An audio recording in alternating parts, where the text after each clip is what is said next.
Good morning, good afternoon, good evening, whenever this reaches you. Of course, this is This Week with me, Johnny Marquise. I'm ready to do this again for another Thursday here. And, let's go through some headlines. LSU basketball, after losing 6 of 7, it looks like they're back on track. They've won the last 2 games in a row, and hopefully they're keeping a streak going. And believe it or not, they're still on the 6th line. We'll talk about that. We'll talk about what Will Wade and the team had to do to battle back. Well, after searching and thinking that wasn't going to do this, we're going to go in a different direction. Well, Dennis Allen, it looks like he's changed course, and looks like the offensive coordinator will remain the same. We'll talk about that in a little bit. All right, last week I brought up something about Twitter and TikTok. Okay, I did bring this up, and enough forgot to talk about it. I'm going to talk about it today. In fact, I'll probably lead off with that so I don't forget this time. Made it over 3,300 followers on TikTok. Talk about that. I'm trying to get to 1.1k fans, and it's doing that little teeter-tottering that it does every once in a while. I'm hanging around 1085, 1086. I'm trying to get to 1100 on that. Too bad I can't transport some of my followers on TikTok over to you now. But I'll do that in a little bit too. That'll be probably about the last thing I do. I gotta motivate myself to get the mental health stream back on.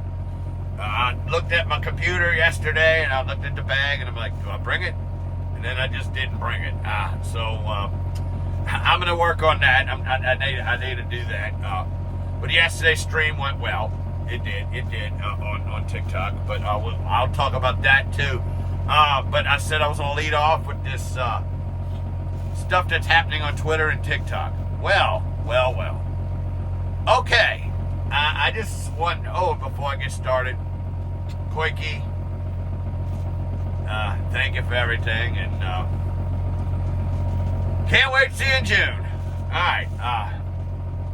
We'll let's dive into the Twitter and TikTok thing. Okay. And I will talk about something that happened on last night on my sleep stream. I'll talk about that as well.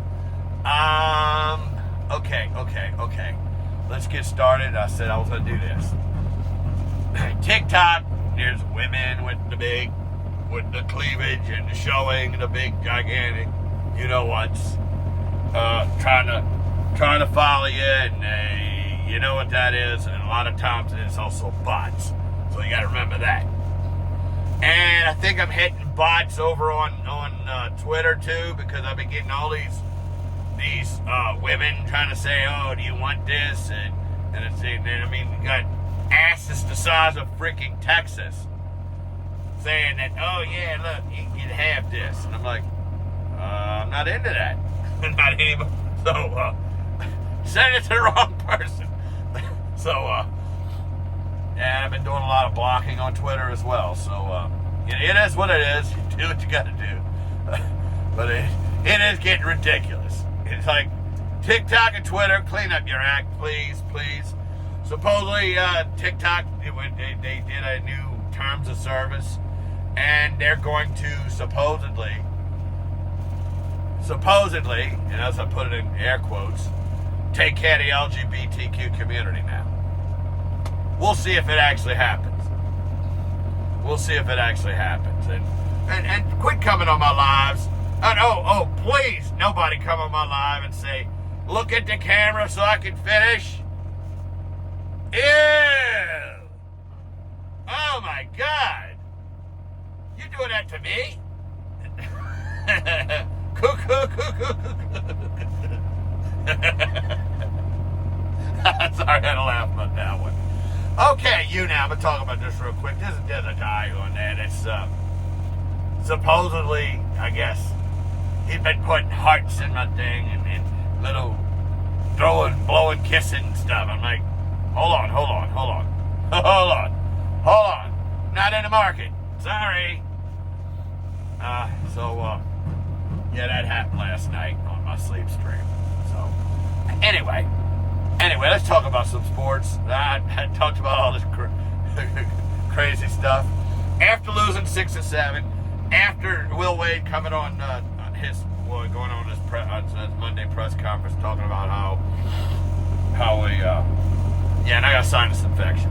Oh, they tested me for COVID, saying that people with sinus infections have been tested positive for COVID, showing up with signs of a sinus infection and actually winded up with COVID. So, but negative. Third time testing, third time negative. So, that's good. All right, after they did that, all right. So as the press conference says, the only people that can correct it are in this room, basically the players. You know, on our team, they have to correct it. We doing all the coaching we can do, they have to do to play it. And sure enough, to come out, have won the last couple of games. So look like they're back on track. Yeah, but I mean, last night was Georgia. Georgia's the worst team in the SEC. So if they blow that one, well. But currently, LSU sits on the 6th line on the bracketology. They're sitting on the 6th line right now. Okay, according to most of the bracketology experts. But they got a chance they can move back to the 3 spot, and it's very easy. Probably win out, but most importantly, beat Kentucky again. You can do that a second time. That should vault them back to the 3 line. So, but I don't know. Kentucky's a different team right now, so we'll see how that works. And this time it'll be at Rupp. So we'll see how that works. But good luck to the Tigers. People are like, well, they lost 6 or 7. How are they still in the 6th line? Well, because of their ranking. I mean, because of their overall score. So that's where they got them, set up on the. And so I'd say sit on the 6th line. I think maybe you might want to improve it a little bit. 6, you could probably still get to the second weekend. But we'll see. Just depends on who they play. All right, Dennis Allen. The whole thing was everybody kept saying, "Oh, I want Dennis Allen to be the coach because it'll be the most stable decision making." Well, didn't start out that way. Originally, the word came down that Pete Carmichael Jr. was going to have to take a demotion and that he wasn't going to be the offensive coordinator. But after thinking about it, after talking to a couple of other candidates, well, Dennis Allen made a decision. He's going to stick with Pete Carmichael Jr. So Pete Carmichael's going to keep the job as an offensive coordinator. So it looks like that. Now he's talking to a defensive coordinator. He brought in some guy, linebackers coach from the LA Chargers yesterday, about possibly. Now remember the comment Dennis Allen made about, oh, it's hard to turn the baby over. That means if he's going to bring in a coordinator who's got some experience to it, let's say like a Chris Richard, who has experience as a defensive coordinator. What happens if you decide, to give it the job to him? Is he going to really have the control to actually be the defensive coordinator? So you're thinking it's linebackers coach who we worked with before, who Allen's worked with before, he's friends with. If he brings him in, says, all right, you're the defensive coordinator, more than likely that means that Dennis Allen will still be called the defensive schemes and plays. So that tells me that. So maybe he'll bring in an inexperienced guy and just give him the title. And be the defense what Sean Payton was for the offense when he was here. So we'll see. But Carmichael's going to get a shot to call the plays himself. We'll see how that works. I mean, I think in the limited role that he had doing it, I think he did well. Obviously this year was just one game but 9-0 against Tampa Bay, but it wasn't the offense that won that game, and we know that. We know what happened there, but I mean that still was a 9-0 win for the Saints over the Bucs at Raymond James. So that worked out well. So we'll see what happens. So defensive coordinator. Now everybody said, well, what about Ryan Nielsen? Well, yeah, if he names Nielsen the DC, same thing. He has no experience. Nielsen has no experience calling defenses. So probably the same thing there. But Richard, I still think would be the best choice, only because Legion of Boom. That's why. I just think he'd be the better choice. I think maybe he can bring.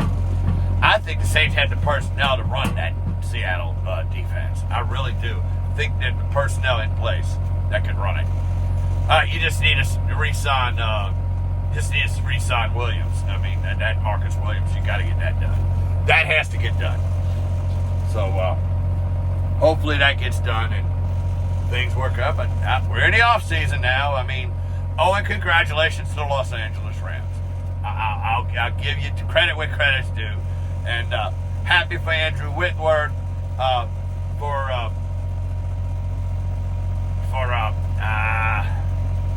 Aaron Donald, and of course Cooper Kupp, and then Matthew Stafford.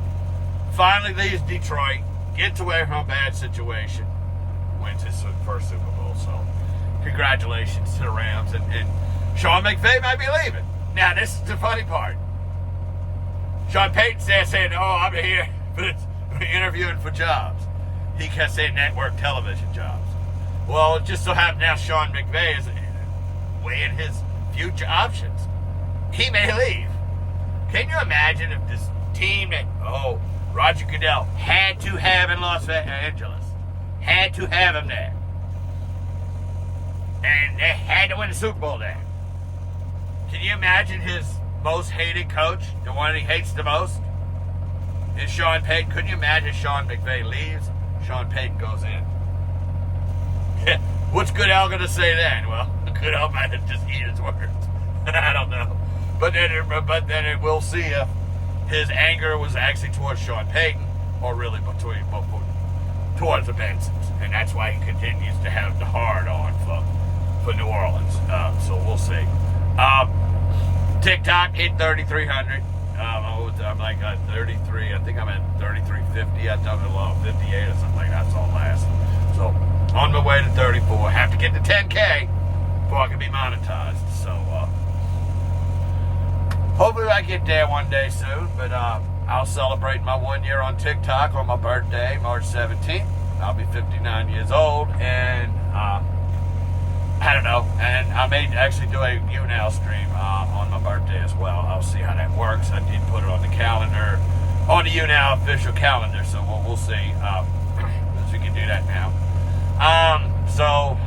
Okay, I talked about the jugs and the behinds, okay, and admirer. So I think I covered everything. So yeah, I should be back doing this on a regular basis. So as I always say, well, God willing, I'll talk to y'all again in a little while. Bye now.